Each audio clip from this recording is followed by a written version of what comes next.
Assalamu alaikum dear students, I hope you are all fine and doing great. Our today's topic of discussion is mitochondria. बच्चे जब हम mitochondria की बात करते हैं, माइटोकॉन्ड्रिया को हम कहते हैं this is the power house of the cell. अब इसे power house of the cell क्यों कहा जाता है? Because it provides energy to the cell. ये सेल को क्या करता है? एनर्जी प्रोवाइड करता है। लेकिन एक मैं टेक्निकल डिफरेंस बोलता हूँ, हम कहते हैं जो माइटोकॉन्ड्रिया है ये प्रोकैरियोटिक सेल में नहीं होता, यूकैरियोटिक सेल में होता है। एनीवेज अब इसको देखते हैं, रीड करते हैं। माइटोकॉन्ड्रिया बहुत माइटोकॉन्ड्रिया सेल की तवानाई पैदा करने वाले मराकज यानी पावर हाउस हैं। ये सेल के लिए तवानाई पैदा करते हैं। ये एरोबिक रेस्पिरेशन के रिएक्शन करते हैं। एरोबिक रेस्पिरेशन वो रेस्पिरेशन होती है which occurs in the presence of oxygen. Mean वो रेस्पिरेशन की टाइप जो ऑक्सीजन की प्रेजेंस में होती है, जिसमें ऑक्सीजन इस्तेमाल करके खुराक ग्लूकोज को तोड़ा जाता है और तवानाई हासिल की जाती है। जब एक ग्लूकोज का मालिक्यूल ब्रेक किया जाता है तो 36 एटीपी के मालिक्यूल प्रोड्यूस होते हैं। एनीवेज ये तवानाई एडिनोसिन ट्राइफॉस्फेट एटीपी की शक्ल होती है। ओके, अच्छा यहाँ पे जर्नल सा स्ट्रक्चर दिया गया माइटोकॉन्ड्रिया का, मैं आपको शो कर देता हूँ। अगर इसको देखें तो डबल मेम्ब्रेन है, एक आउटर मेम्ब्रेन है, एक इनर मेम्ब्रेन है, जिसे बैरूनी मेम्ब्रेन और इनर मेम्ब्रेन कहा गया। ओके, और एक बात याद रखिएगा, जो बाहर वाली मेम्ब्रेन होती है वो स्मूथ होती है, इसमें कोई इनफोल्डिंग्स वगैरह नहीं होती। बट जो इनर मेम्ब्रेन होती है इट हैज सर्टेन इनफोल्डिंग्स। दो infoldings are called as a cristae. Singular बोलूंगा तो क्रिस्टा बोल दूंगा, प्लूरल बोलूंगा तो क्रिस्टी बोलूंगा। क्लियर? अब ये इनफोल्डिंग्स होती हैं। ओके, अब इन फोल्डिंग्स के अंदर वाला जो रीजन होता है ना, that is called as mitochondrial matrix. उसमें क्या नाम देते हैं? Mitochondrial matrix. और उसके अंदर क्या होता है? डीएनए होता है और अंदर क्या होते हैं? राइबोसोम होते हैं। और एक मैं बात बोल दूं, हम कहते हैं माइटोकॉन्ड्रिया सेल्फ रेप्लिकेटिंग यूनिट। अब सेल्फ रेप्लिकेटिंग यूनिट से मुराद वो होता है कि ऐसा यूनिट जो अपने आप को खुद डिवाइड कर सकता है, जो अपना नंबर खुद बढ़ा सकता है। इसके अपने राइबोसोम होते हैं और अपना डीएनए होता है। एनीवेज अब इसको रीड करते हैं। माइटोकॉन्ड्रिया डबल मेम्ब्रेन में लिपटी साख्तें हैं जो सिर्फ यूकैरियोट्स में पाई जाती हैं। ये डबल मेम्ब्रेन में होती हैं और उसमें यूकैरियोटिक सेल में होता है, प्रोकैरियोटिक सेल में नहीं होता। इसकी बैरूनी मेम्ब्रेन तो हमवार होती है, जो इससे मैं स्मूथ कह रहा था, लेकिन अंदरूनी मेम्ब्रेन में बहुत सारी तहें बनाई होती हैं। इन तहों को क्रिस्टी, बाद क्रिस्टा कहते हैं। ये तहें माइटोकॉन्ड्रिया में रेस्पिरेशन के लिए सतही रकबा बढ़ाती हैं। मीन उसका सरफेस एरिया बढ़ाते हैं। जितना सरफेस एरिया ज़्यादा होगा उतना क्या हो सकते कहते हैं वो ज़्यादा एटीपी प्रोड्यूस कर लेंगे। क्यों? अच्छा, यहाँ पे आपकी बुक में नहीं लिखा, मैं बोल देता हूँ। ये जितने ज़्यादा अंदर क्रिस्टी होंगे ना, इनकी सरफेस के ऊपर एक स्ट्रक्चर होता है, उसे हम एटीपी सिंथेज कहते हैं। यहाँ पे शो नहीं किया गया, मैं अब चलो आपको शो कर ही देता हूँ।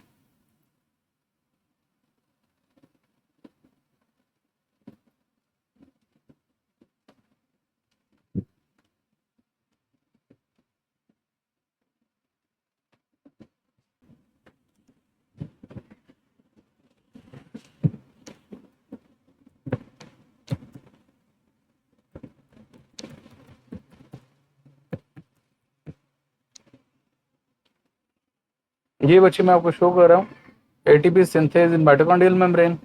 ये माइटोकॉन्ड्रिया के क्रॉस प्रेजेंट होता है।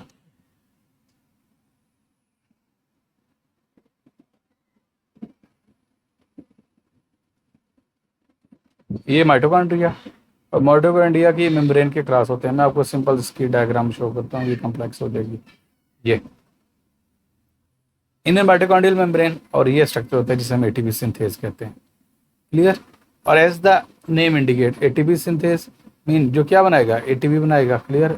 ये भी शो किया गया। ये एटीपी सिंथेज ये क्या बनाता है? एटीपी बना रहा होता है। क्लियर? एनीवेज हम देखते हैं नेक्स्ट।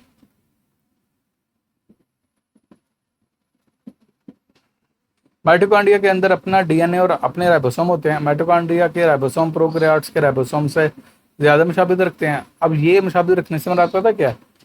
क्योंकि जो प्रोकैरियोटिक सेल है उसका राइबोसोम भी 70S होता है और जो माइटोकॉन्ड्रिया के अंदर राइबोसोम होता है वो भी 70S का होता है।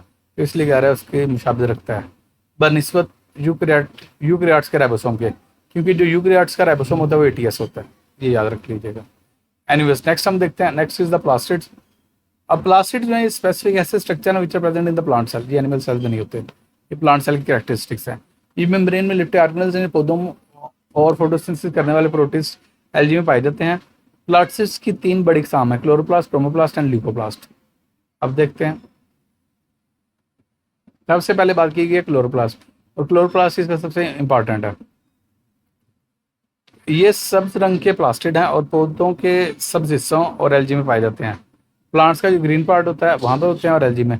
हम तो ये भी कहते हैं green part in colour, green part in plant is imparted due to chloroplast, chloroplast की वजह से प्लांट ग्रीन कलर होता है। एनीवेज इनमें फोटोसिंथेसिस के पिगमेंट होते हैं, सारी बात है फोटोसिंथेसिस में इन्वॉल्व है तो वो पिगमेंट हो गए। मसलन सब पिगमेंट क्लोरोफिल, क्लोरोफिल होता है इनके अंदर। क्लोरोप्लास्ट फोटोसिंथेसिस करते हैं, ये फोटोसिंथेसिस करते हैं पिगमेंट की मदद से रोशनी की तवानाई को जब्त करके इसे कीमियाई तवानाई में तब्दील करते हैं। मैं सिंपल कहता हूँ, लाइट एनर्जी को ऑब्जॉर्व करके ग्लूकोज बना लेते हैं। क्लियर? इसके बाद वो इस तवानाई को इस्तेमाल करके ग्लूकोज बनाते हैं, तो मीन ग्लूकोज ही बनाते हैं, ये बात मैंने डायरेक्ट कर दी थी। नेक्स्ट, माइटोकॉन्ड्रिया की तरह क्लोरोप्लास्ट में डबल मेम्ब्रेन में लिपटे होते हैं। अच्छा, मैं पहले आपको क्लोरोप्लास्ट का थोड़ा स्ट्रक्चर समझा देता हूँ, फिर आपको रीड कर लेते हैं। ये भी डबल मेम्ब्रेन बाउंड है, ये ब्रूनी मेम्ब्रेन, ये इनर मेम्ब्रेन, आउटर मेम्ब्रेन या इनर मेम्ब्रेन हम कह सकते हैं। ओके, इनर मेम्ब्रेन के अंदर ये जितना कंटेंट होता है ना, इसको नाम देते हैं हम स्ट्रोमा। अब इसके अंदर क्या होते हैं स्पेसिफिक, ये क्या हो सकते हैं,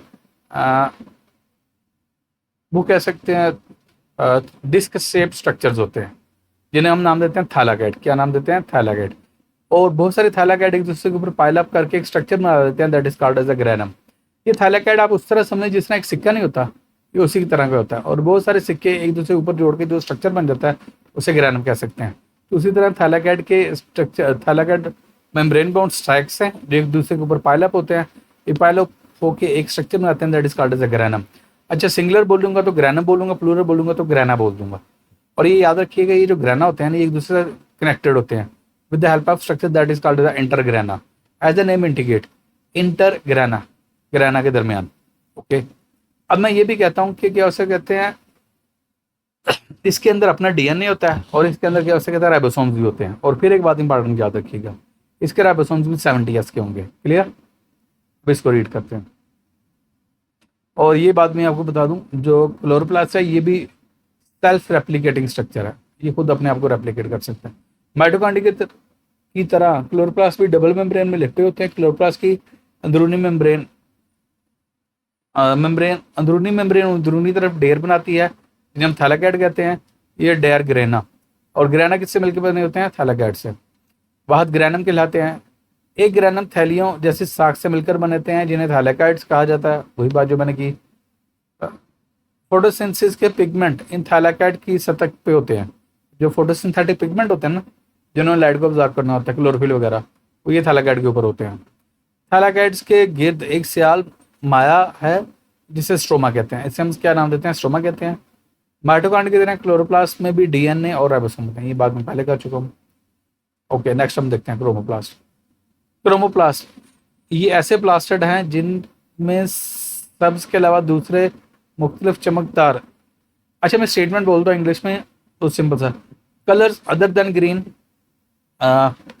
the colours in plants other than green are imparted due to the chromoplast. Plants के अंदर ग्रीन के अलावा जो बाकी कलर्स होते हैं वो कौन इम्पार्ट करता है? क्रोमोप्लास्ट करता है। तो आपको सिंपल सी समझ आ जाएगी। जिनमें सब्ज के अलावा दूसरे मुख्तलिफ चमकदार रंगों के पिगमेंट होते हैं, इनमें अमूमी पिगमेंट का नाम कैरोटीनॉइड होता है, हम कैरोटीनॉइड कहते हैं। ओके, क्रोमोप्लास्ट फूलों की पेटल्स और फलों में सेल्स पाए जाते हैं। ठीक है, वो कहते हैं फूलों की पेटल्स में पाए जाते हैं और फलों में पाए जाते हैं। जो फल होते हैं ना, उसकी जो वाल होती है ना, जिसे हम पेरिकार्प कहते हैं, फ्रूट वाल को पेरिकार्प कहते हैं, उसमें पाए जाते हैं। क्रोमोप्लास्ट के इन हिस्सों को रंग देते हैं और कलर देते हैं। ओके, इस तरह क्रोमोप्लास्ट पौधे की पोलिनेशन और फलों और बीजों के बिखराव में मदद करते हैं। क्यों? क्योंकि ये पोलिनेटर्स को अट्रैक्ट करते हैं। अच्छा, पोलिनेशन को मैं डिफाइन कर देता हूँ। Transfer of pollen grain from anther to stigma, pollen grain के एंथर से स्टिग्मा तक जो ट्रांसफर है that is called as the pollination. Next, leucoplast, ये वो प्लास्टिड्स हैं जिनमें कोई पिगमेंट नहीं होता, इनमें कोई पिगमेंट नहीं होता। फिर इनका काम क्या होता है? ये स्टार्च, लिपिड्स और प्रोटीन्स को जखीरा करते हैं, ये स्टोर हाउस के तौर पर बिहेव करते हैं। इनके अंदर स्टार्च स्टोर की जाती है, लिपिड स्टोर किया, प्रोटीन स्टोर किया जाता है। ये पौधों के इन हिस्सों के सेल्स में पाए जाते हैं जहाँ खुराक जखीरा की जाती है, जैसे जेर ज़मीन, तने, बीज, जड़ें। क्लियर? यहाँ तक बच्चे आपको क्या कहते हैं? हमने दो चीज़ें आज के लेक्चर में कर दी, one is the mitochondria, other is the plastids. Clear? Try to support us and thank you so much. If you have any sort of question, then you can ask in the comment section. Thank you so much.